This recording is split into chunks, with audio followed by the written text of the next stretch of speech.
گزارے کیسے زندگی، آؤ علماء سے پوچھ لیں، آئے جو مشکل پیش کوئی، آؤ علماء سے پوچھ لیں۔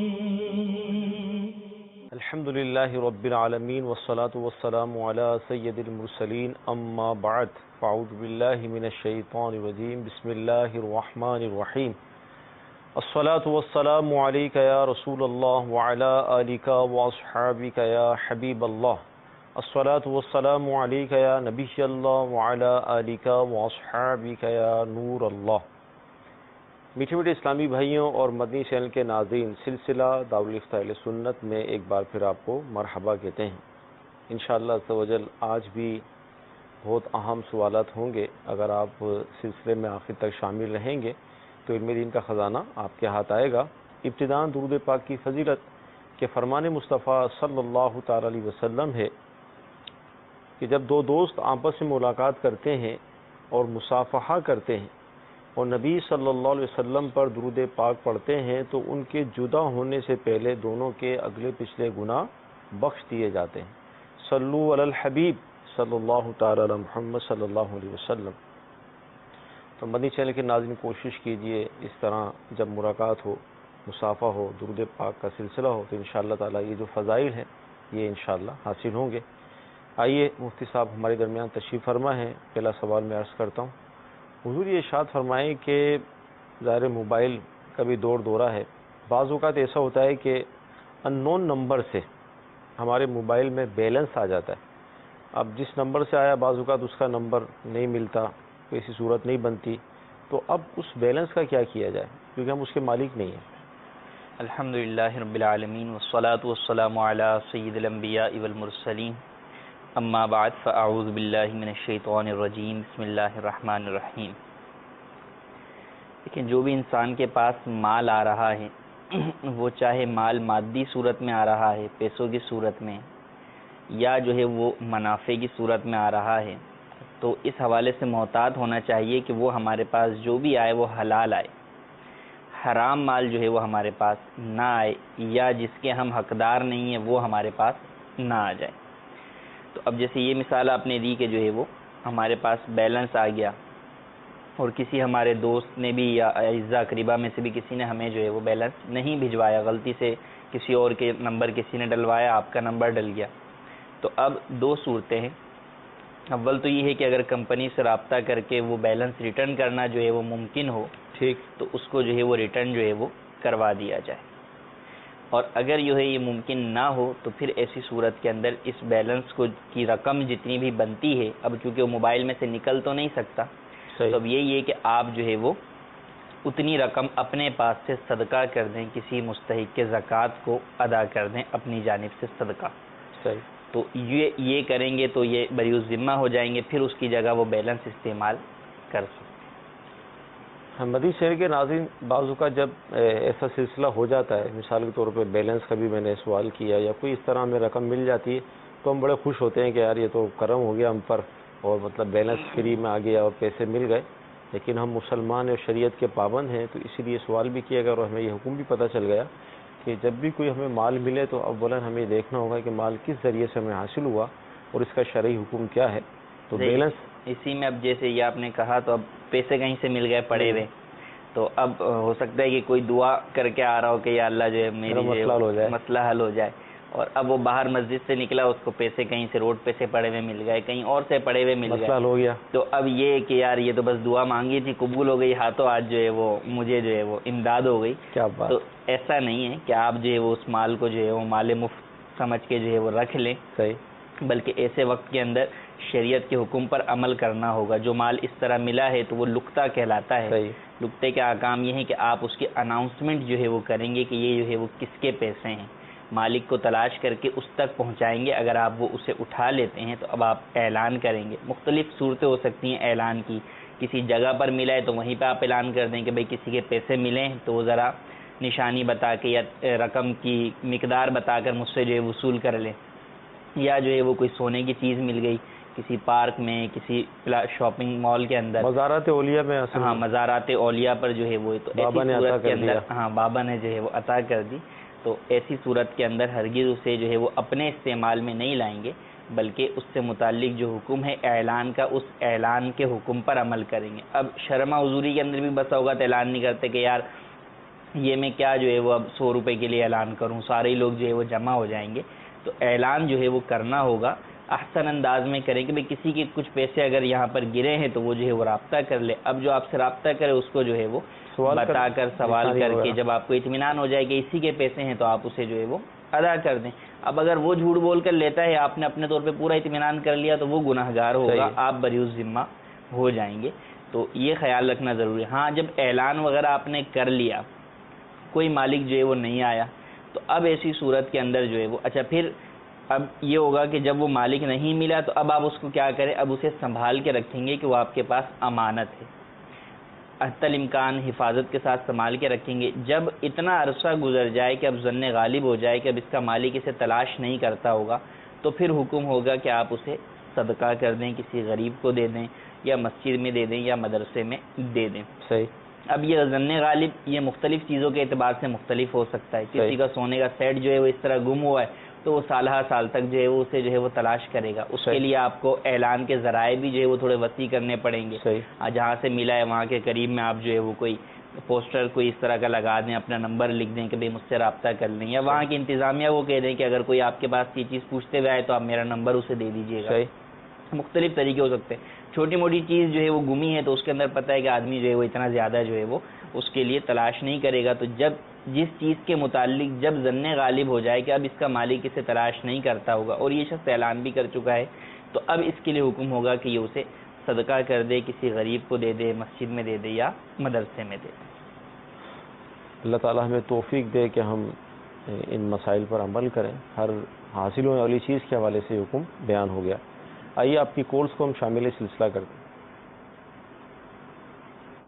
محمد اشتیاق اطاری اسلام آباد سے عرض کر رہا ہوں، اگر کسی آدمی کے روزے گرمیوں میں ہوں اور کیا ان کی قضا سردیوں میں وہ کر سکتا ہے؟ انشاءاللہ عرض کرتے ہیں۔ جی اگلی کال۔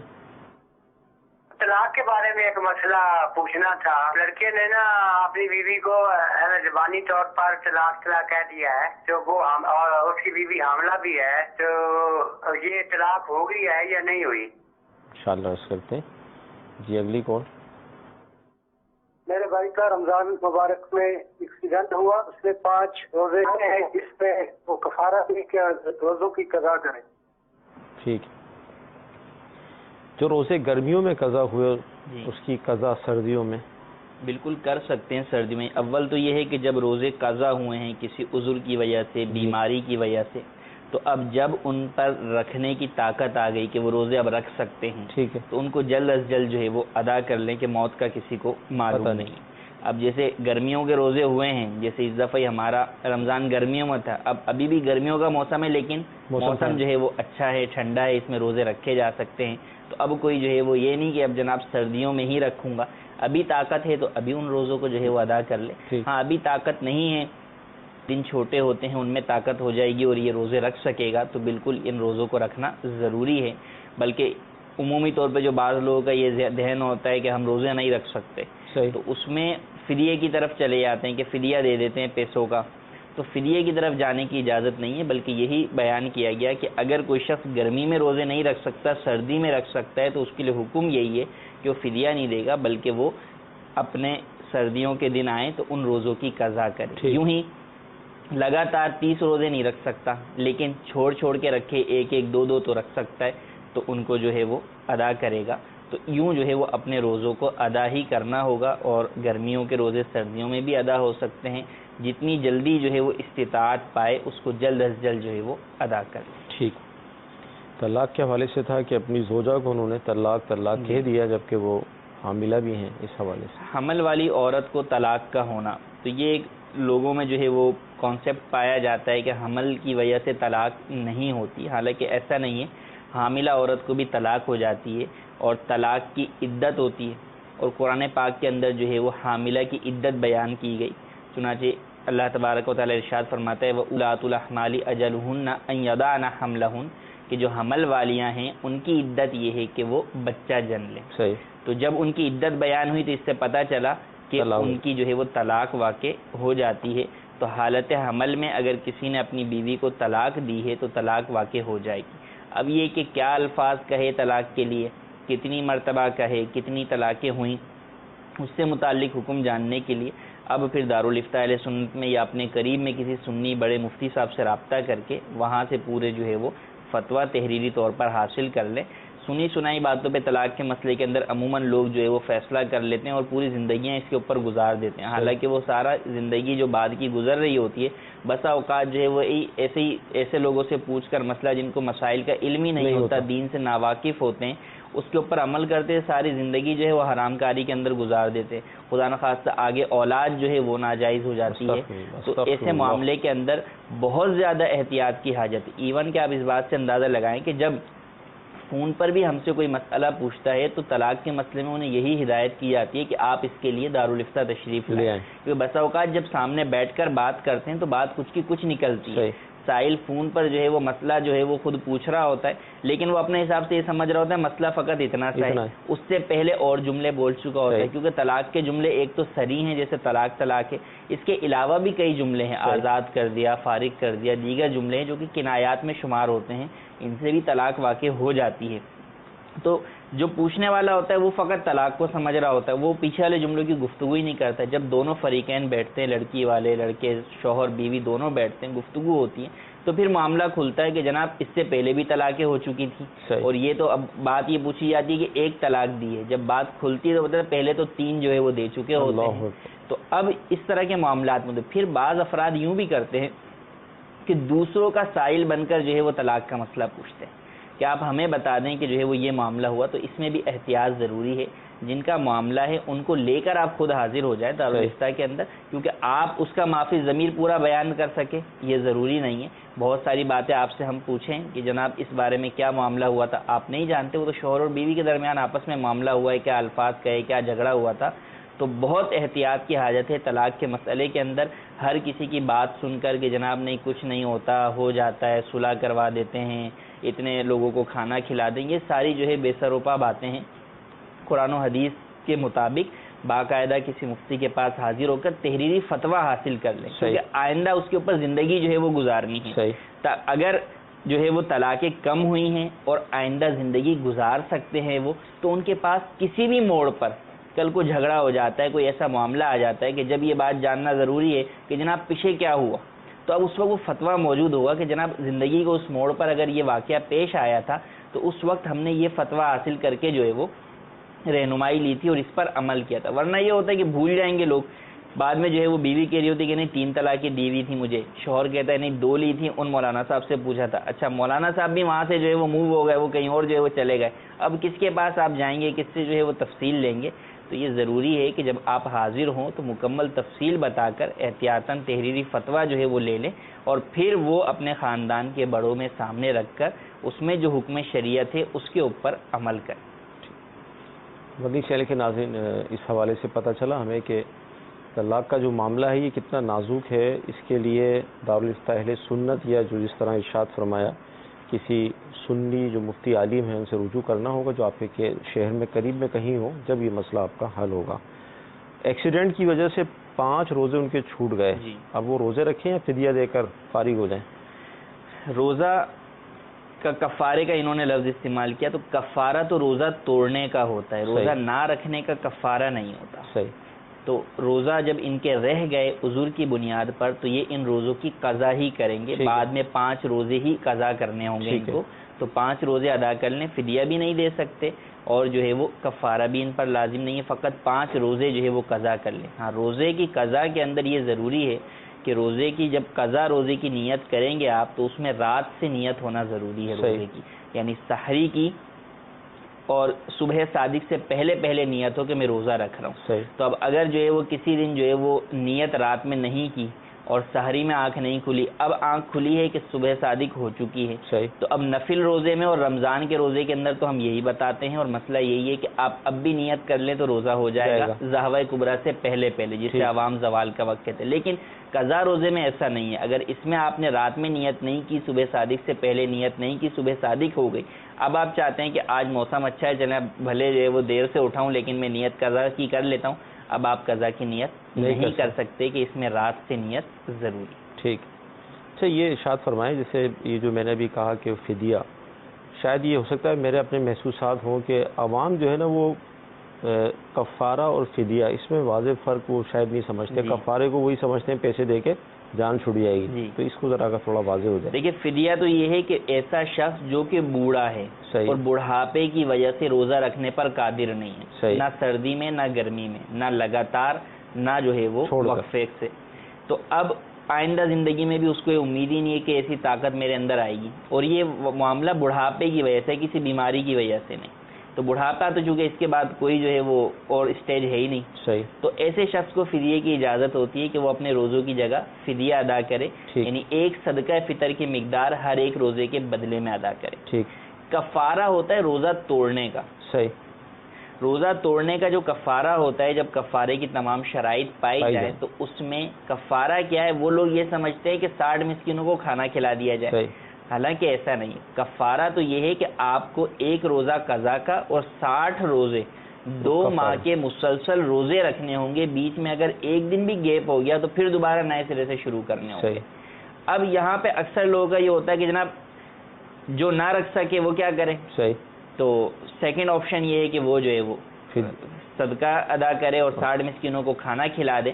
لیکن یہ سیکنڈ آپشن یوں نہیں ہے کہ ہم نہیں رکھ سکتے، یہ سیکنڈ آپشن شیخ فانی کے لیے ہی ہے. ایسا شخص جس نے اپنی زندگی کے اندر جو ہے وہ روزہ کوئی توڑا تھا، اس پر کفارہ لازم ہوا، اور اب جو ہے وہ بڑھاپے کے اس عمر کو پہنچ گیا کہ اب وہ روزے 60 نہیں رکھ سکتا، وہ روزہ رکھنے کی اس میں طاقت ہی نہیں ہے، 60 کیا ایک بھی روزہ رکھنے کی طاقت نہیں ہے. تو اب اس کو یہ اجازت ہے کہ وہ اپنے ان روزوں کا فدیہ نہیں دے گا کہ ایک صدقہ فطر دے کے جان چھوڑ جائے، نہیں، بلکہ اس کو 60 مسکینوں کو کھانا کھلانا پڑے گا. لیکن جو عام حالات ہیں، جوان ہیں، روزے رکھتے ہیں، رمضان کے بھی رکھتے ہیں، بقیہ روزے بھی رکھتے ہیں، لیکن 60 روزے کا سن کر جان پر جو ہے بھاری پڑتا ہے کہ 60 روزے کیسے رکھیں گے، ایک رمضان کے مہینے کا روزہ اتنا مشکل ہو جاتا ہے تو 60 کیسے رکھیں گے. تو بات یہ ہے کہ کفارہ بطور سزا لازم ہو رہا ہے. آپ نے رمضان کا روزہ اللہ عز و جل کے ماہ مبارک کا ادب و احترام نہیں کیا، روزہ رکھ کر توڑ دیا آپ نے، ایک عبادت آپ نے اللہ کے لیے شروع کی اور اسے پھر آپ نے جان بوجھ کر باطل کر دیا. اور ایسے طریقے سے باطل کیا کہ اس کے اندر جو کفارے کی شرائط بیان کی گئی کہ آپ کی طرف سے مکمل طور پر کوتاہی ہے، کسی بھی جگہ کوئی رخصت کا پہلو نہیں ہے، کیونکہ جن جن چیزوں میں رخصت کا پہلو ہے وہاں شریعت نے صرف قضا لازم کی. لیکن جب آپ جو ہے وہ چوری اور سینہ زوری اور ہر دھرمی کی بنا کے اوپر ساری رخصتوں کو چھوڑ کر جو ہے وہ اس حرام کام کا ارتکاب کر کے اللہ کے اس روزے کو توڑ دیتے ہیں، تو پھر آپ پر سزا کے طور پر یہ چیز لازم ہے کہ کرنی ہی کرنی ہے آپ نے. اب کوئی بولے کہ میرے کو مجھے سزا پہ میں عمل نہیں کر سکتا تو مجھے کچھ اور آپشن دیا جائے، تو کچھ اور آپشن نہیں ہوتا. سزا کے اندر تو آپ کو سزا کے اوپر عمل کرنا ہی ضروری ہے، نہیں کریں گے تو آپ اور زیادہ بڑے مجرم ہو جائیں گے اس بارگاہ کے. تو اس لیے اس چیز کو اولاً اسی لیے تو اتنا بڑا وہ رکھا گیا کہ بندہ روزے کو توڑے ہی نہیں. روزہ جب ایسی عبادت ہے، اس کی جزا بیان کی گئی کہ اللہ اس کی جو ہے وہ جزا خود دیتا ہے، تو پھر جیسی عبادت اور جیسی اس کی جزا ویسے ہی اس کے توڑنے کا جو ہے وہ عذاب اور عقاب بھی ہوگا. تو اس لیے کسی بھی حال کے اندر روزہ تو ہرگز نہ توڑا جائے، الا یہ کہ جہاں پر شریعت مطہرہ اجازت دے توڑنے کی. اور جب کسی نے توڑا اور کفارے کی شرائط پائی گئیں تو پھر کفارہ لازم ہوگا اور وہ رکھنا ہوگا. اور اس بات کا خیال رکھیں، بعض احباب نے مثال کے طور پہ جو ہے وہ 10 جو ہے وہ شوال سے روزے شروع کیے اور اب جو ہے وہ ذوالحجہ میں چلے گئے، تو اب انہوں نے جو ہے وہ مثلاً جو ہے وہ 58 روزے رکھے اور عید جو ہے وہ شروع ہو گئی یا 11-12 سے کر لیں. تو اب ایسی صورت میں ایک دن بھی کم ہوا تو ان کے یہ سارے روزے کفارے کے ختم ہو جائیں گے، ان کو نئے سرے سے دوبارہ رکھنے ہوں گے. تو احتیاط کے ساتھ اس طور پر رکھیں کہ شروع سے آخر تک مکمل مہینوں کے اندر کوئی ایک دن بھی ایسا نہ ہو جس دن روزہ رکھنا حرام ہے. جیسے ایک دن تو گزر گیا عید الفطر کا، اس دن روزہ رکھنا. آگے جو ہے وہ عید الاضحیٰ کے 4 ایام ہیں، 10، 11، 12، 13. تو ان ایام کو سامنے رکھتے ہوئے آپ دیکھیں کہ آپ بیچ کے اندر آپ کو پورے 60 دن مل رہے ہیں تو اب آپ روزے شروع کریں. اور اگر آپ کو یہ لگ رہا ہے کہ نہیں بیچ میں 60 دن نہیں مل رہے, مجھے جو ہے وہ 60 سے کم مل رہے ہیں, تو پھر آپ عید الاضحیٰ کے بعد شروع کریں کہ بعد میں جو ہے وہ کافی وقت ملتا ہے کہ جس کے اندر آپ مکمل رکھ سکتے ہیں, مگر رکھنے جو ہے وہ ضروری ہے. مدنی چینل کے ناظرین, کوئی بھی کام جیسے بھولے سے ہو جائے یا توجہ نہ رہے اور وہ کام جو قصداً جان بوجھ کر ہو, دونوں میں فرق ہوا کرتا ہے. جیسے یہ کارڈ جو میں نے یہاں پر لگا رکھا ہے اس میں ارشاد رضا ہے.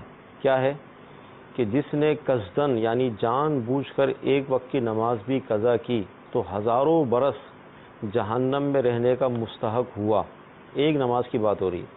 تو جس طرح بھی مفتی صاحب نے ارشاد فرمایا ہے کہ جس نے جان بوجھ کر روزہ توڑا, اس کی تمام شرائط کو مطلب اس کو پتہ تھا کہ یہ اس کی شرطیں ہیں, لیکن اس نے کوئی مطلب اس کو اہمیت نہیں دی اور توڑ دیا, تو 60 روزے کی جو سزا اس کے لیے مقرر کی گئی ہے اللہ کی طرف سے ہے. تو لہذا آدمی بتقاضۂ بشریت گناہ ہو جائے اور بلا قصد ہو, جان بوجھ کر نہ ہو, تو اس کا حکم دوسرا ہوتا ہے, اور کوئی کام جان بوجھ کر کیا جائے تو اس کا حکم دوسرا ہوا کرتا ہے. اللہ تعالی ہمیں جو اس کی حدود ہیں اس کو توڑنے سے محفوظ فرمائے. نہ کوئی نماز قضا ہو ہماری, ایک کاش, نہ کوئی روزہ ہم اس طرح رکھ کر توڑیں, ایک کاش دنیا سے اس حال میں رخصت ہو کہ کوئی ہم پر اللہ کا قرض نہ ہو. اور یہ بھی اللہ کا کرم ہے کہ ہمیں جو کفارے یا سزا دنیا کے اندر ملتی ہیں, جی بطور عبادت جو ہے وہ ایک چیز لازم ہو رہی ہے. روزہ رکھیں گے عبادت ملے گا, ثواب ملے گا. اندازہ کریں پچھلی قوموں کے اندر کہ جب ان کا کوئی گناہ ہوا کرتا تھا تو ان کے دروازوں پر لکھ دیا جاتا تھا, کپڑا ناپاک ہو جاتا تھا تو دھونے سے پاک نہیں ہوتا تھا, اسے کاٹ کر ہی جو ہے وہ پھینکنا ہوتا تھا. تو اب ہم پر تو ان چیزوں کے اندر جو ہے وہ کتنی نرمی ہے نبی کریم صلی اللہ علیہ وسلم کے صدقے میں کہ اس عبادت کے ذریعے جو کفارہ ہم پر لازم ہے اس پر بھی ثواب ہے. صحیح. اور یہ اللہ کا کرم ہے کہ وہ اس کے بدلے میں ہی ہمیں جو ہے وہ معافی دے رہا ہے, ورنہ اللہ تبارک و تعالی ناراض ہو جائے تو کون اسے راضی کر سکتا ہے. تو اللہ تبارک و تعالی کی ناراضگی سے بچتے ہوئے اور اس کی رضا کے حصول کے لیے یہ روزے تو گڑ گڑا کر جو ہے وہ رکھنے چاہیے. یعنی روزہ بھی بندہ رکھے اور ساتھ ہی ساتھ روز آنا رب سے اپنے اس گناہ کی معافی بھی مانگتا ہے. صحیح. میرے وہ معتکف اسلامی بھائی جنہوں نے رمضان میں مسجد کو آباد کیا تھا, مسجد میں رونق تھی, اگر آپ پلٹ کر اپنے گھروں کو چلے گئے, دوبارہ مسجد کا رخ نہیں کر رہے, تو اس سلسلے کی برکت سے پھر دعوت پیش کریں گے کہ نماز روزانہ 5 وقت کی ہم پر فرض ہے. خدا را مسجدوں میں آ جائیں, دوبارہ مسجدوں کو آباد کریں. مزید کورس لیتے ہیں ہم. پیسے گرے ملیں تو وہ مطلب اعلان, نہیں تو صدقہ کر دیا جائے. اگر وہ خود مسکین ہو یا غریب ہو وہ خود رکھ سکتا ہے. جی اگلی کال. میرا یہ ایک سوال ہے کہ ہم زکوٰۃ کیا ہر مہینے جو سیلری مین ہے ہر مہینے ہم اپنی تنخواہ سے زکوٰۃ کیسے نکالیں اگر ہر مہینے میں ہم نکالنا چاہیں تو؟ اور دوسری بات یہ ہے کہ سال کے بعد کچھ اماؤنٹ ہمارے اگر بینک اکاؤنٹ میں باقی وہ بچ جائے پھر اس کی زکوٰۃ کا کیا ہوگا؟ پھر ہم نے ہر مہینے بھی زکوٰۃ دینی ہے تاکہ ساتھ ساتھ ہماری زکوٰۃ نکلتی رہے. تو اس کے متعلق پلیز تھوڑا سا بریف کر دیں انشاءاللہ. جی اگلی کال. کیا ایک سود خور کی نماز, روزہ, صدقہ, زکوٰۃ قبول ہوگی یا نہیں؟ سود لفظ ایسا ہے کہ سنتے ہی نا عجیب سی کیفیت ہو جاتی ہے. سود خور, پیسے گرے مل گئے, کیا کریں؟ خود اگر مسکین فقیر ہیں تو دیکھیں دو چیزیں, پیسے اگر زمین سے ملے اور اس لیے اٹھائے کہ مالک تک پہنچاؤں گا, اعلان کروں گا, ٹھیک, تو ایسی صورت کے اندر اعلان کیا نہیں ملا تو اب اگر خود فقیر ہے مستحق کے زکوٰۃ ہے تو خود بھی استعمال کر سکتا ہے, مگر اعلان کے بعد جب ظن غالب ہو جائے کہ اب اس کا مالک اسے تلاش نہیں کرتا ہو. اور پیسے ملے دیکھتے ہی فوراً اپنے لیے اٹھائے, صحیح, کہ یار یہ پیسے مجھے مل گئے میں جو ہے وہ اس کو لے لیتا ہوں. تو اب یہ جب اپنے لیے اٹھائے ہیں تو اب گویا کہ اس نے غصب کر لیا, شریعت کے حکم پر عمل کرنے کے لیے اٹھائے, اپنے لیے اٹھایا, کسی اور کا مال تو غصب کر لیا. تو اب اس پر لازم یہی ہے کہ اعلان کر کے مالک تک پہنچائے. لیکن اگر اب مالک نہیں ملتا, ظن غالب ہو جاتا ہے, تو اب یہ اپنے لیے نہیں رکھ سکتا بلکہ اب اسے کسی اور مستحق کے زکوٰۃ کو ہی صدقہ کرنا ہوگا. ٹھیک ہے. زکوٰۃ ہر مہینے دے سکتے ہیں؟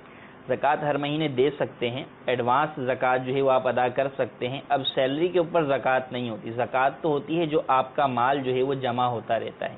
اب اگر مثال کے طور پہ کسی کے جو ہے بینک اکاؤنٹ کے اندر 2 لاکھ روپے جو ہے وہ پڑے ہوئے ہیں, اب اس کو پتہ ہے کہ ان 2 لاکھ روپے کی زکوٰۃ جو ہے وہ میرے اوپر جو ہے وہ 5,000 روپے لازم آتی. اب وہ یہ کرتا ہے کہ جو میں ہر مہینے جو ہے وہ 500 روپے جو ہے وہ دیتا ہوں، ادا کرتا رہوں زکوٰۃ کے. تو اب جب سال پورا ہوگا تو سال کے آخر پر اس کو دیکھنا ہوگا کہ اب اس کے پاس کتنا مال موجود ہے. صحیح. اگر تو 2 لاکھ ہی ہیں تو ٹھیک ہے، زکوٰۃ ادا اگر ہو گئی اس کی تو صحیح ہے. لیکن اگر اس دوران چونکہ سیلری میں سے بھی کچھ نہ کچھ بچتا رہا اور وہ بینک بیلنس جو کہ 2 لاکھ تھا اب سال پورا ہونے پہ 3 لاکھ ہو گیا، اور اس نے زکوٰۃ جو تھوڑی تھوڑی کر کے ہر مہینے دی ہے وہ 2 لاکھ کی ادا کی ہے 5,000، تو مطلب اب 2,500 اور زکوٰۃ اس کو دینی ہوگی. تو جو دینی ہے اس کو فوری طور پر جو ہے وہ اب ادا کر دیں. ٹھیک. سود خور، اس کی نماز فرائض وغیرہ قبول ہوں گے؟ سود جو ہے وہ حرام اور کبیرہ گناہ ہے، اور سود کھانے والا جو ہے وہ حرام کھانے والا ہے. اس کی نحوست ہر مسلمان جانتا ہے، اللہ رسول سے اعلان جنگ کے مترادف ہے. آپ نے صحیح کہا کہ اس کا لفظ سنتے ہی جو ہے وہ ایک نفرت سی، کراہیت سی جو ہے ایک مسلمان کو محسوس ہوتی ہے، کیونکہ مسلمان تو ان چیزوں کو حاصل ہی نہیں کر سکتا، لے ہی نہیں سکتا. مسلمان تو اس کے نام سے بھی جو ہے وہ بھاگتا ہے. اب قبولیت کا دار و مدار تو اللہ تبارک و تعالیٰ کی مشیت پر ہے. ہم بھی نہیں جانتے کہ ہمارا کون سا عمل اللہ کی بارگاہ میں مقبول ہے. ہاں یہ ہے کہ جو شخص حرام جو ہے وہ کماتا ہے اور حرام کھاتا ہے، اپنی اولاد کو کھلاتا ہے، اس کی دعا قبول نہیں ہوتی. جو شخص دعا کر رہا ہو حالانکہ اس کے پیٹ میں حرام ہو، اس کا لباس جو ہے وہ حرام کا ہو، تو اللہ تبارک و تعالیٰ اس کی جو ہے وہ دعا قبول نہیں کرتا. تو لہٰذا ایسے افراد کو چاہیے کہ اللہ تبارک و تعالیٰ اعلان جنگ کیا ہوا ہے نا، اندازہ کریں کہ ایک طرف اعلان جنگ کیا ہوا ہے، دوسری طرف آپ عبادت کر رہے ہیں، تو قبولیت کس طرح ہوگی؟ تو اللہ کی بارگاہ میں سچی توبہ کریں اور اپنے اس سارے فعل سے باز آئیں، جو حاصل کیا وہ سارا جو ہے وہ جن سے لیا ہے ان کو واپس کریں یا صدقہ کریں، اور سچے دل سے تائب ہو کر اپنی عبادات جو ہے وہ درست طریقے سے اللہ کی بارگاہ میں بار بار رو کر استغفار کر کے ان کی قبولیت کے لیے بھی دعا مانگیں. تو سود کے حوالے سے یہ ہے کہ بہت سارے لوگ یہ ذہن بناتے ہیں. اچھا ایک سوال تو یہ میرے ذہن میں آیا تھا دوران جواب آپ کے، کہ جیسا آپ نے فرمایا کہ مسلمان تو یہ کر ہی نہیں سکتا، تو ابھی فی زمانہ تو لیکن جو سچا کامل مومن ہوگا تو وہ تو وہی بات ہے کہ اللہ رسول اب جو یہ کر رہا ہے تو مسلمان رہے گا. وہ نہیں، مسلمان تو رہے گا، کیونکہ مسلمان اگر کوئی ایسا کر رہا ہے شیطان کے بہکاوے میں آ کے لیکن اسے حرام جانتا ہے تو مسلمان ہے، ہاں کامل مومن نہیں ہے. تو کامل مومن کی علامات یہ نہیں ہے کہ وہ جو ہے وہ اتنا بڑا کبیرہ گناہ جو ہے وہ کر لے گا. تو مسلمان تو جو ہے وہ رہے گا. اب یہ ہے کہ اس کو آپ اگلا اس سے متعلق سوال کر رہے تھے. اگلا یہ کہ فی زمانہ اس طرح کا ماحول ہمارا بنا ہوا ہے کہ یار میں تو بڑا مجبور ہوں، یہی میرے پاس پیسے ہیں، کسی کاروبار میں لگاؤں گا تو اس میں بھی اعتماد نہیں ہے، اب گھر کے خرچے ہیں تو بینک میں رکھ دیں گے تو یوں مطلب آسانی ہو جائے گی، تو اس کا کیا کریں؟ دیکھیں اب یہ چیز ہے غمخواری کے خلاف. یعنی قرض کا جو ایک سسٹم ہے کہ آپ کسی مسلمان کو قرض دیتے ہیں، صحیح، وہ کیا کرتے ہیں آپ اس کے ساتھ ہمدردی کرتے ہیں، غمخواری کرتے ہیں.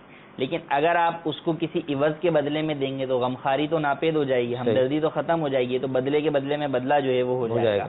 تو یوں ہی جو آپ کو لوگوں سے یہ کانسیپٹ ہے کہ یار لوگوں کو جو ہے وہ میں جو ہے وہ اگر پیسہ دوں تو وہ دیانت داری کے ساتھ میرے ساتھ ہمدردی کرتے ہوئے ایک درست جائز پارٹنرشپ کریں، مگر وہ نہیں کر رہے. یوں ہی آپ بھی آگے کسی اور کو جو پیسہ دے رہے ہیں قرض کی بنیاد پر دے رہے ہیں تو وہ آپ سے یہ امید رکھ رہا ہے کہ مجھے جو ہے یہ ہمدردی کے طور پر ملے، لیکن آپ اس سے یہ کہہ رہے ہیں کہ نہیں ہمدردی کی بنیاد پہ نہیں دوں گا بلکہ سود کی بنیاد پر دوں گا.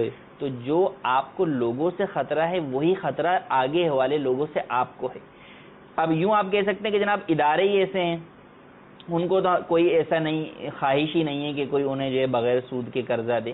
ادارے تو چلیں ٹھیک ہے کہ بعض ادارے ہی ایسے ہیں کہ وہ کام ہی یہی کرتے ہیں، لیکن ایک عام آدمی جب وہ قرض کسی کے پاس لینے جاتا ہے اس کی نیت کیا ہوتی ہے کہ یار میرے ساتھ سامنے والا یہ صاحب استطاعت شخص سے میرے ساتھ ہمدردی کرے. اگر آپ ہمدردی نہیں کریں اور اس کو یہ کہیں کہ میں سود پر ہی دوں گا تو اس کا آپ کے بارے میں نظریہ یہ ہے کہ یار آج کل کے دور کے اندر کوئی جو ہے وہ مدد ہی نہیں کرتا، اس لیے مجھے مجبوراً سود پر قرضہ لینا پڑتا ہے. اس کا یہ کہنا ہے. آپ کا یہ کہنا ہے کہ چونکہ مجھے نفع جائز طریقے سے نہیں ملتا لہٰذا میں جو ہے وہ سود کے ذریعے سے نفع. تو ہر ایک شخص دوسرے کو بلیم کر رہا ہے لیکن خود راہ راست کے اوپر نہیں آ رہے. اصل تو یہ کہ بندہ مومن ایک دوسرے مسلمان کے اوپر اعتماد کرے، اس کے ساتھ ایک درست جائز طریقہ کار کے مطابق عمل کرے. ان سب چیزوں کے اندر جو اصل ہے وہ ہمارا آپس کے اندر ایک دوسرے سے اعتماد کا اٹھنا ہے اور تعلیمات اسلام کے اوپر عمل چھوڑ دینا ہے. ورنہ مسلمان ایک دوسرے مسلمان کو دھوکہ دے یہ کیسے ہو سکتا ہے؟ مسلمان تو کافر کو بھی دھوکہ نہیں دیتا. تو حدیث میں فرمایا کہ جو دھوکہ دے وہ ہم میں سے ہے ہی نہیں. تو مسلمان کی تو علامات میں سے یہ ہے کہ مومن جو ہے وہ ایماندار ہوتا ہے. تو اگر ہم میں سے ہر فرد اپنے طور پر کوشش کرے گا تو انشاءاللہ اس کو جو ہے وہ اچھے افراد بھی مل جائیں گے، ورنہ یہ عذر پھر بھی نہیں بنے گا۔ چور بھی یہ کہے گا کہ مجھے جاب نہیں مل رہی تو لہٰذا میں چوری کر رہا ہوں، تو یہ تو ہر چیز کے اندر یہ چیز نافذ ہوتی چلی جائے گی، لیکن ہر بندہ جانتا ہے کہ یہ کوئی جواب نہیں ہے، بلکہ اچھے لوگوں کو تلاش کیا جائے گا یا اچھے طریقے تلاش کیے جائیں گے جن کے ذریعے سے حلال روزگار جو ہے وہ حاصل کیا جائے۔ جی اگلی کال۔ اگر امام مسجد صحیح قرات نہ کرتا ہو تو کیا گھر نماز پڑھ سکتے ہیں؟ جی اگلی کال۔ ایک آدمی سحری کرتا ہے اور روزے کی نیت نہیں کرتا ہے، دن میں اس کو کوئی دشواری پیش آتی ہے اور وہ روزہ ختم کر دیتا ہے، تو وہ اس کا کیا کرنا پڑے گا؟ کفارہ کرنا پڑے گا یا روزہ رکھنا پڑے گا؟ نیت سحری میں اس نے نہیں کی، سحری کر لی ہے۔ جی قراءت صحیح نہیں ہے۔ قراءت دیکھیں امام کی قراءت اگر صحیح نہیں ہے تو دو صورتیں ہیں۔ اول یہ ہے کہ اگر اتنی خراب ہے کہ اس کی وجہ سے معنی فاسد ہو جاتے ہیں، جسے لحن جلی کی غلطی کہا جاتا ہے، کہ ایسے حروف ادا ہو جاتے ہیں کہ وہ معنی ہی بالکل فاسد ہو جاتے ہیں۔ اچھا یہ فیصلہ عوام کر لے گی؟ ہاں یہی آگے کہہ رہا ہوں میں۔ تو اب جب معنی فاسد ہوں گے تو اس کے پیچھے نماز پڑھنا جائز نہیں، لیکن یہ فیصلہ کرنا کہ اس کی امام کس قدر جو ہے وہ قرات درست ہے، یہ یا تو کسی ماہر قاری کے ذریعے پتہ چلے گا یا کسی مفتی اور بڑے عالم کے ذریعے سے پتہ چلے گا، تو خود فیصلہ نہ کریں بلکہ کسی سے رہنمائی حاصل کریں، اس کے مطابق عمل کریں۔ اور اگر ایسا نہیں ہے، قرات اتنی خراب نہیں ہے، تو ان کے پیچھے نماز پڑھ سکتے ہیں۔ اچھا پھر قرات خراب ہونے کی صورت میں بھی گھر پہ نماز پڑھنے کے بجائے آپ قریب میں کوئی دوسری مسجد تلاش کریں جہاں پہ اہل سنت کے امام ہو اور ان کی قرات بھی درست ہو، تو آپ وہاں پر جا کر باجماعت نماز ادا کریں، جماعت کی فضیلت سے محروم نہ ہوں۔ ٹھیک، سحری کی روزے کی نیت نہیں کی، اب دن میں لیکن سحری کھانا ہی جو ہے وہ نیت ہے۔ سحری بندہ کیوں کر رہا ہے؟ اتنی صبح اٹھ کے سحری کرنے کی کس کا جو ہے وہ پڑی ہوئی ہے، تو اب وہ سحری کری اس لیے رہا ہے کہ روزہ رکھنا ہے، تو سحری جو ہے وہ نیت ہی ہے۔ ہاں اگر سحری کرتے وقت اس نے یہ قصدن یہ کہا کہ اب میں جو ہے وہ روزہ صبح کا نہیں رکھوں گا، تو اب یہ صراحت جو ہے اس کی وہ سحری کے منافی ہو جائے گی، اب نیت نہیں ہے۔ اگر اس طرح کی کوئی صورت ہے کہ صراحتاً نفی کر دی روزہ رکھنے کی، تو پھر جو ہے وہ بعد میں اگر اس نے نیت نہیں کی تو اس کا روزہ ہی نہیں ہے، وہ تو ایسے ہی ہے کہ ویسی بندہ جو ہے وہ فاقے کے ذریعے سے جو ہے وہ بغیر کھائے پیے رہ رہا ہے۔ لیکن اگر نیت کر لی تھی، چاہے دل میں نیت تھی، ارادہ تھا سحری کی وہی ارادہ تھا، تو ایسی صورت کے اندر اب اس کو اگر توڑتا ہے تو رمضان کا روزہ اگر کوئی توڑے گا تو اس کے اوپر کفارہ لازم آئے گا، جبکہ کفارے کی شرائط پائی جائیں۔ لیکن رمضان کے علاوہ نفلی روزہ توڑتا ہے یا قضا کوئی روزہ رکھا ہے وہ توڑتا ہے، تو ایسی صورت کے اندر کفارہ لازم نہیں آئے گا۔ لیکن وہی بات ہے کہ اللہ تبارک و تعالیٰ کی بارگاہ میں ایک عمل جب شروع کیا ہے تو بلا وجہ شرعی اسے توڑنا جائز نہیں ہے۔ اللہ فرماتا ہے لا تبطلوا اعمالکم، اپنے اعمال باطل نہ کرو، تو اس کو پورا کریں، بلا وجہ شرعی اسے ہرگز نہ توڑیں۔ مدنی چینل کے ناظرین، سلسلہ ہوا اہم سوالات آپ نے اس کی جوابات سنے، اللہ تعالیٰ ان پر عمل کرنے کی توفیق عطا فرمائے۔ اللہ تعالیٰ کی بارگاہ میں دعا ہے کہ اللہ تعالیٰ ہمیں یہ جو سلسلہ ہم دیکھتے ہیں اس سے جو مدنی پھول ہمیں ملتے ہیں اس پر عمل کرنے کی توفیق عطا فرمائے، آمین۔ صلو علی الحبیب صلی اللہ تعالی علی محمد صلی اللہ علیہ وسلم۔ گزارے کیسے زندگی، آؤ علماء سے پوچھ لیں، آئے جو مشکل پیش کوئی، آؤ علماء سے پوچھ لیں۔